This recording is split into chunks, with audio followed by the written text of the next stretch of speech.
Pemirsa, Bupati Pemalang, Anom Widiantoro dan juga 20 orang lainnya terjaring operasi tangkap tangan KPK. Selain mengamankan puluhan orang, KPK juga mengamankan barang bukti uang tunai 2 miliar rupiah. Bu Novi, kemana Bu? KPK melakukan operasi tangkap tangan terhadap Bupati Pemalang, Anom Widiantoro dan 20 orang lainnya. Dalam operasi ini, KPK juga mengamankan barang bukti uang tunai 2 miliar rupiah. Juru bicara KPK Budi Prasetyo mengatakan uang tunai yang disita merupakan barang bukti yang didapat dari 3 lokasi penangkapan di Jakarta, Kabupaten Pemalang, dan Kabupaten Purworejo. Budi menjelaskan operasi senyap ini diduga berkaitan dengan penerimaan dari proyek yang diterima Bupati Anom. Penerimaan ini diduga berkaitan dengan proyek di lingkungan pemerintah Kabupaten Pemalang hingga dalam jual beli jabatan.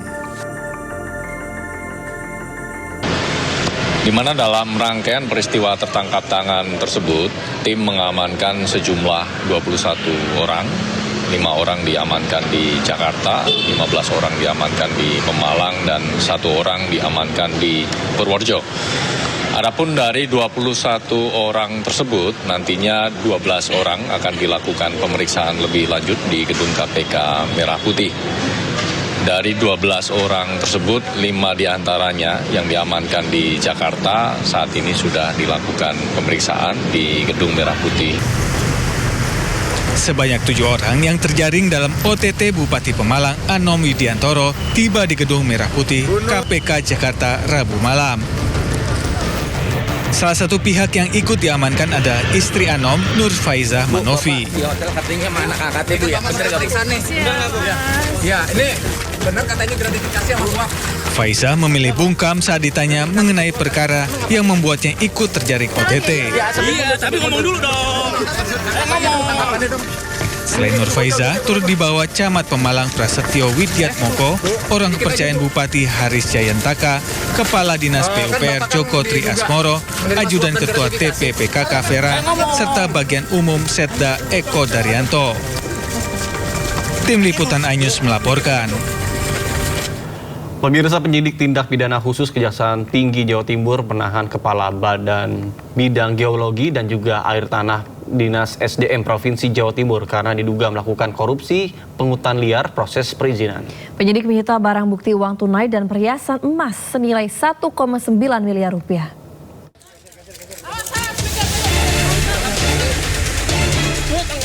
ED Kepala Bidang Geologi dan Air Tanah Dinas Energi dan Sumber Daya Mineral Provinsi Jawa Timur langsung dijebloskan ke tahanan Kejaksaan Jawa Timur pada Selasa malam. Usai ditetapkan sebagai tersangka dugaan korupsi pungutan liar proses perizinan. ED merupakan tersangka keempat, selain mantan Kepala ESDM dan 2 pejabat lainnya yang telah ditetapkan sebagai tersangka beberapa waktu lalu. Aspidsus Kejati Jatim mengungkapkan bahwa peran ED menyalahgunakan wewenang dengan meminta sejumlah uang kepada pemohon izin di luar ketentuan terkait pemanfaatan air dan tanah dengan nilai total mencapai miliaran rupiah. Tersangka ED memerintahkan tersangka H selaku ketua tim kerja pengusahaan air tanah meminta sejumlah uang yang tidak sesuai dengan ketentuan atau pungutan liar pada 217 pemohon izin. Dari tangan tersangka ED, penyidik menyita barang bukti uang tunai dan perhiasan emas senilai 1,9 miliar rupiah. ED ditahan di Rutan Kelas 1 Surabaya Cabang Kejati Jatim selama 20 hari ke depan guna proses penyidikan. Dari Surabaya, Jawa Timur, Hari Tambayong, iNews melaporkan. Pemirsa, tim 9 Kejagung kembali memeriksa 7 orang saksi dalam kasus pencucian uang yang menjerat ex-Jampitsus Febri Adriansyah. 4 diantaranya penyidik kepolisian.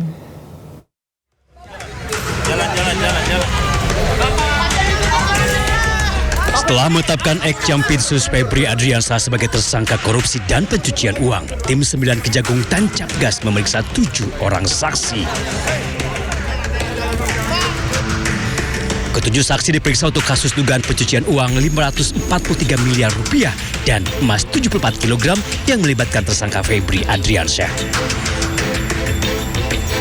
Kepala Pusat Penerangan Hukum Kejagung Anang Supriyatna menyebut dari 7 orang yang diperiksa, 4 diantaranya penyidik kepolisian. Anang juga menyebut pemeriksaan prasaksi dilakukan untuk memperkuat pembuktian perkara yang menjerat Febri Adriansyah. Kejaksaan Agung melalui tim penyidik tim 9 telah melakukan pemeriksaan terhadap 7 orang saksi terkait seprindik perkara TPPU yang melibatkan tersangka saudara FA. Adapun ke-7 orang saksi tersebut berdasarkan informasi dari penyidik telah hadir semua dan memenuhi panggilan penyidik. Di mana terdiri dari 3 orang pihak swasta dengan inisial WF, BM, dan H, serta 4 orang dari pihak penyidik kepolisian. Dan sampai saat ini, tim penyidik masih melakukan pendalaman pemeriksaan saksi-saksi guna memperkuat pembuktian dalam perkara dimaksud dan belum melakukan tindakan hukum lainnya. Kejagung telah menetapkan mantan Jampitsusnya Febri Adriansyah sebagai tersangka tindak pidana pencucian uang atau TPPU. Tim 9 menyebut dugaan TPPU dilakukan Febri saat dirinya menjabat sebagai jaksa di Kejaksaan Agung. Kini mantan orang penting di Kejaksaan Agung itu telah ditahan di rutan KPK. Tim Liputan iNews melaporkan. Pemirsa, sementara itu Febri Diansyah selaku kuasa hukum ex-Jampitsus nyatakan tidak mendapatkan informasi terkait dengan kematian Sutrimo. Febri menyatakan menunggu keterangan kepolisian atas perkembangan kasus tersebut. Kami fokus di substansi perkara tadi. Saya juga tidak dapat informasi ya terkait dengan hal itu. Yang saya baca di media-media kan sudah ditulis dan Polda juga sudah mulai lakukan, saya nggak tahu itu penyelidikan atau seperti apa. Jadi mungkin memang lebih baik agar isunya nggak campur aduk ya. Lebih baik kita tunggu saja bersama-sama informasi resmi dari Polda, karena kami ini kan advokat untuk perkara di Kejaksaan Agung. Jadi kami tidak mungkin bicara lebih jauh dari itu. Pemirsa, polisi selidiki misteri kematian Sutrimo yang merupakan orang dekat ex-Jampitsus Febri Adriansyah. Sutrimo ditemukan tewas dengan mulut berbusa di depan klinik di Kebayoran Baru, Jakarta Selatan.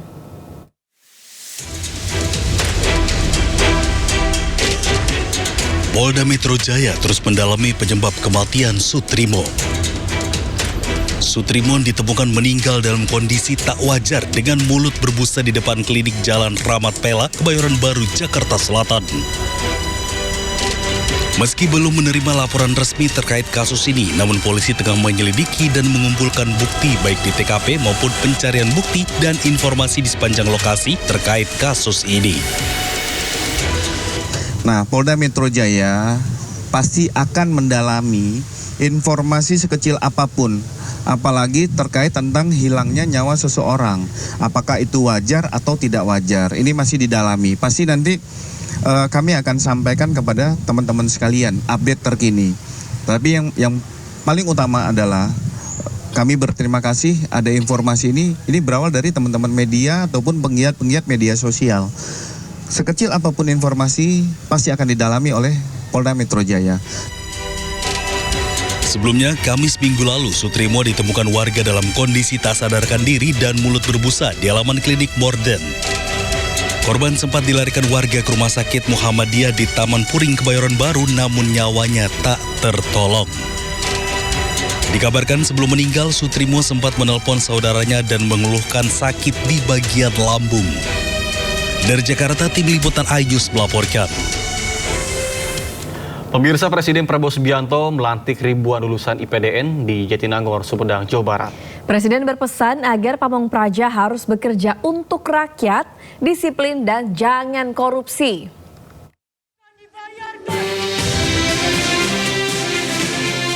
Hari ini Presiden Prabowo Subianto melantik ribuan lulusan IPDN di Jatinangor, Sumedang, Jawa Barat. 1.204 lulusan sarjana terapan Institut IPDN dilantik langsung oleh Presiden Prabowo Subianto. Dalam rangkaian acara, Presiden juga memberikan penghargaan pada 10 lulusan terbaik. Presiden berperan agar Pamong Praja harus bekerja untuk rakyat, disiplin dan jangan korupsi. Menjadi Pamong Praja bukan sekedar menyandang pangkat atau jabatan. Kehormatan seorang aparatur negara tidak diukur dari kedudukannya, tapi seberapa besar manfaat yang dirasakan oleh rakyat. Saudara harus melayani, melindungi, dan mengayomi masyarakat, mengayomi rakyat Indonesia dengan sebaik-baiknya. 728 putra dan 476 putri akan menjadi pamong praja muda dan akan bertugas di lingkungan pemerintah pusat, Pemda, hingga wilayah 3T seluruh Indonesia. Pamong praja muda yang berasal dari lintas daerah ini diharapkan menjadi perekat dan pemersatu bangsa. Dari Kabupaten Sumedang, Jawa Barat, Bagus Prasetya Adi, Yudi Permana, Ainus melaporkan. Pemirsa, anak seorang buruh bangunan asal Nusa Tenggara Timur, Aji Bayu Ramadan, menjadi lulusan terbaik Institut Pemerintah Dalam Negeri atau IPDN Angkatan 33 tahun 2026. Ya, Aji lulus dan dilantik Presiden Prabowo Subianto menjadi pamong praja muda di kampus IPDN Jatinangor, Kabupaten Sumedang, Jawa Barat.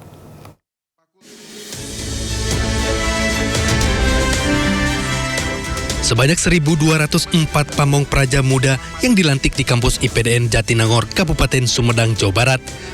Ada sosok Aji Bayu Ramadan yang menjadi perhatian saat pelantikan. Putra asal Nusa Tenggara Timur ini berhasil meraih penghargaan Kartika Astabrata sebagai lulusan terbaik IPDN Angkatan 33 tahun 2026. Di balik prestasi tersebut, ada kisah perjuangan keluarga sederhana yang bekerja sebagai buruh bangunan berhasil menorehkan prestasi lulusan terbaik. Dengan keterbatasan ekonomi bukanlah menjadi penghambat, tetapi justru menjadi motivasi untuk terus mengembangkan diri. Jadi perasaan saya setelah menjadi lulusan terbaik atau Kartika Astabrata, alhamdulillah, syukur saya panjatkan kepada Tuhan dan juga seluruh Sivitas Akademika, Bapak Presiden, Bapak Menteri Dalam Negeri dan juga jajaran. Ini membuat jadi sebuah penghargaan dan juga kehormatan bagi kami, Purna Praja Angkatan 33, untuk mendapatkan amanah, restu dan juga doa langsung dari pimpinan tertinggi yang ada di Indonesia. Semoga dengan ini kami tetap semangat dan dapat menempuh tugas menjadi pamong praja yang baik ke depan. Presiden Prabowo bangga lulusan terbaik IPDN berasal dari latar belakang keluarga biasa. Hal ini menjadi bukti bahwa seleksi yang dilakukan Kemendagri untuk IPDN berhasil. 10 lulusan terbaik dari angkatan ini semuanya berasal dari keluarga yang sangat sederhana.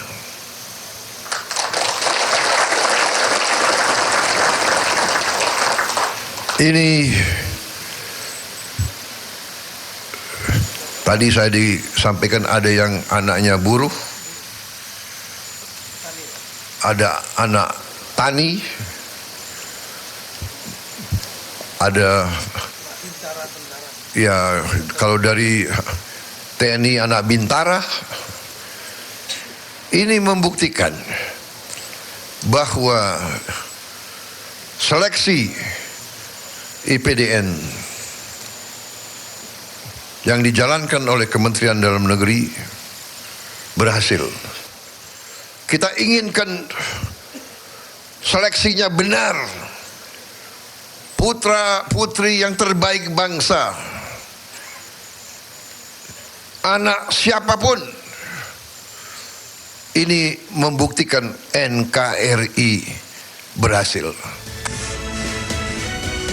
Setelah dilantik, para pamong praja muda akan ditempatkan di berbagai instansi pemerintah daerah di seluruh Indonesia, termasuk di wilayah tertinggal, terdepan, dan terluar sesuai kebutuhan aparatur sipil negara.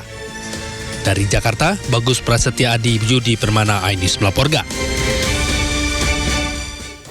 Ya pemirsa, dengan alasan untuk diawasi penggerakan pemerintah muncul penggerakan Kabinet Bayangan. Kabinet Bayangan diklaim dibentuk oleh gerakan masyarakat sipil.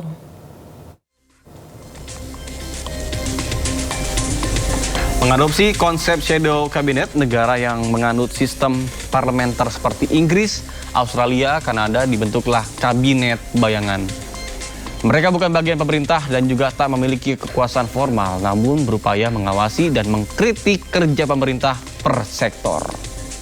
Formasi Kabinet Bayangan yang terdiri dari Ferry Amsari sebagai Menteri Sekretaris Negara, Media Wahyudi selaku Menteri Perekonomian, Sofwan Albana Menteri Luar Negeri Iqbal Damanik, Menteri Perlindungan Lingkungan Hidup dan Perubahan Iklim, serta beberapa nama lainnya. Semua menteri punya basis pegangan terhadap konstitusi. Ke arah itulah Kementerian Bayangan ini hendak didirikan sebagai checks and balances untuk pemerintahan yang sedang bekerja. Format ini bukan format baru sebenarnya dalam ketatanegaraan di dunia. Walaupun lumrahnya ada di sistem pemerintahan parlementer, tapi kami ingin menghidupkannya di dalam sistem pemerintahan presidensial kita yang sedang karut-marut ini. Kenapa? Karena yang memulai kekacauan dalam tata kelola bernegara adalah negara. Apa tujuan baiknya? Untuk menjadi pesaing secara positif terhadap kinerja-kinerja pemerintah. Apa yang akan kami kerjakan? Satu, kita akan membuat dan membuka dialog dengan banyak pihak, tidak hanya istana tetapi juga publik luas. Sementara itu, menanggapi dibentuknya Kabinet Bayangan, Kepala Badan Komunikasi Pemerintah M. Kodari menegaskan negara tidak anti terhadap berbagai bentuk kritik. Kepala Bakom RI M. Kodari menyatakan kita menghargai semua masukan, semua saran, yang penting nanti pakai data. Kemudian bukan hanya bicara kritik dan saran, tapi juga harapan saya bisa mengapresiasi.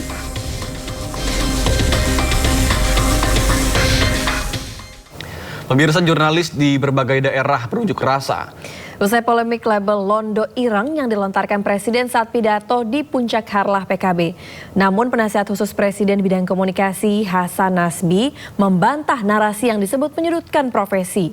Pidato tersebut merujuk pada oknum tertentu. Itu yang dulu kita sebut Londo Ireng.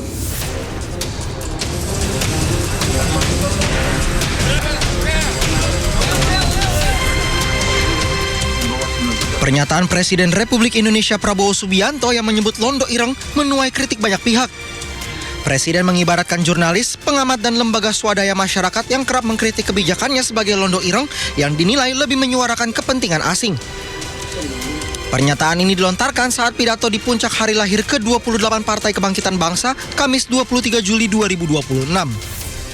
Itu yang dulu kita sebut Londo Ireng. Ya. Yang ikut Belanda perang lawan kita. Londo-londo Ireng ini sampai sekarang masih ada. Hanya dia sekarang pakai baju lain kan. Wartawan, jurnalis, apa itu, pengamat, LSM. Dalam konteks, Londo Ireng atau berarti Belanda hitam merujuk pada pribumi yang dibayar untuk berkhianat pada bangsa sendiri, membela dan menjadi mata-mata Belanda di era penjajahan Belanda. Tak terima di label Londo Ireng, jurnalis di berbagai wilayah unjuk rasa. Di Solo, Jawa Tengah, puluhan jurnalis menilai labelisasi ini merendahkan martabat profesi jurnalis, mendelegitimasi kerja pers, dan berpotensi memperburuk iklim kebebasan pers di Indonesia.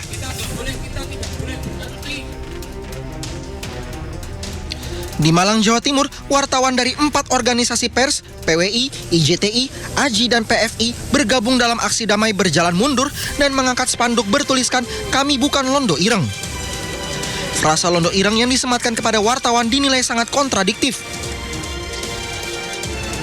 Penasehat khusus Presiden bidang komunikasi Hasan Nasbi membantah narasi yang menyebutkan bahwa pemerintah menyudutkan seluruh jurnalis, pengamat, dan lembaga swadaya masyarakat. Itu biasanya disebut sebagai... Pesan dasar yang dimaksudkan merujuk pada oknum tertentu yang memanfaatkan profesi itu demi kepentingan pihak asing. Antek-antek asing. Itu pernyataan Presiden menurut saya lugas dan terang benderang. Tapi banyak di antara kita yang ingin memaksakan jalan satu arah menjadi jalan dua arah, sehingga melakukan kontraflow. Kontraflow yang dilakukan adalah bahwa semua LSM, semua pengamat, semua jurnalis adalah antek asing. Nah, ini yang menurut saya agak maksa. Sementara Kepala Badan Komunikasi Pemerintah Republik Indonesia Muhammad Kodari meminta untuk tidak memperdebatkan istilah dan fokus pada substansi. Mari kita lihat rangkaian pidato Presiden, semuanya itu untuk membela kepentingan rakyat. Konsisten sekali pidato Presiden itu, selalu berbicara meningkatkan kesejahteraan petani, taraf hidup nelayan. Jika pemerintah memiliki bukti terkait oknum profesi maupun organisasi yang diduga bekerja untuk kepentingan asing, akan lebih baik dibuktikan melalui proses hukum yang terbuka dan bukan melabelisasi. Tim Liputan iNews melaporkan. Pemirsa, Gubernur Maluku Utara Sherly Joanda mengumumkan akan memotong gaji ASN sesuai dengan golongannya. Langkah ini terpaksa diambil karena anggaran pemerintah daerah defisit. Secara pribadi dan mewakili Pemprov Maluku Utara mengucapkan permintaan maaf mulai bulan Juli 2026 TPP untuk ASN level staff dan P3K akan dipotong 10%. Pemerintah Provinsi Maluku Utara resmi mengambil langkah efisiensi dengan memangkas tambahan penghasilan pegawai ASN. Gubernur Maluku Utara Sherly Joanda menegaskan keputusan ini diambil sebagai langkah terakhir karena kondisi fiskal semakin berat, terutama setelah pemerintah pusat memotong anggaran daerah sebesar 709 miliar rupiah. Oleh karena itu, dengan berbagai pertimbangan dilakukan efisiensi potongan 10% untuk TPP mulai bulan 7 sampai bulan Desember itu menghasilkan efisiensi 67 miliar. Artinya kita masih tetap defisit 51 miliar. Solusinya adalah peningkatan PAD. Jadi, apakah bisa tidak dipotong? Tidak bisa. Dengan berbagai simulasi itu yang terbaik yang bisa dilakukan. Oleh karena itu, saya mewakili pribadi dan pemerintah Provinsi Maluku Utara memohon maaf atas pemotongan ini, memohon pengertiannya dan menginfokan penjelasan bahwa memang fiskal kita dalam kondisi yang sulit untuk tidak dilakukan pemotongan karena rencananya pemangkasan akan diterapkan mulai Juli hingga Desember 2026. PNS, staf, dan P3K akan dipotong sebesar 10%.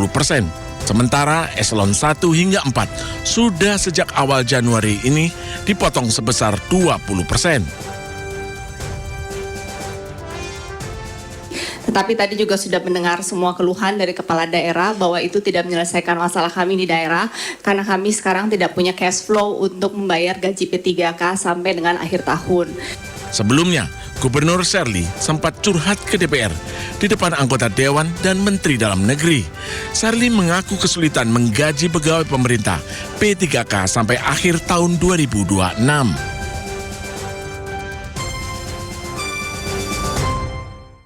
Pemirsa, Menteri Keuangan Republik Indonesia Purbayudi Sadewa merespon kabar yang menyebut dirinya masuk bursa calon gubernur Bank Indonesia yang baru menggantikan Peri Warjio. Purbaya mengatakan dirinya kerap diisukan mengisi berbagai jabatan atau posisi strategis, namun hingga kini nyatanya dia masih dipercaya menjabat sebagai bendahara negara. Purbaya pun enggan berspekulasi terkait siapa yang bakal diusulkan Presiden Prabowo untuk mengisi kursi Gubernur Bank Indonesia yang baru. Ia pun tegaskan pemerintah akan mengikuti arahan Presiden terkait pengusulan calon Gubernur Bank Indonesia. Udah ada nama calon-calon gubernur baru, Pak? Itu yang nggak tahu. Belum ada namanya, Pak? Belum tahu saya. Dari Pak Purbaya ada rekomendasi nggak? Rekomendasi apa gimana, Pak? Rekomendasi seperti apa, Pak? Gimana? Kan isunya kan Bapak jadi kandidat salah satunya, Pak. Saya mas, isu abadi di isu pengusahaan sini nggak pernah jadi. Rekomendasinya? Di sini jadi. Tapi Bapak mau, Pak? Ada rekomendasi. Tapi Bapak mau nggak? Misalnya jadi gubernur BI, Pak? Ini Pak Hariban dulu ya. Kita ikutin perintah Bapak Presiden. Perintahnya? Belum ada perintah.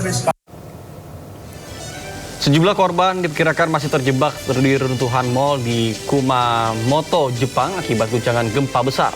Informasinya usai jeda, tetaplah di Sindo Today.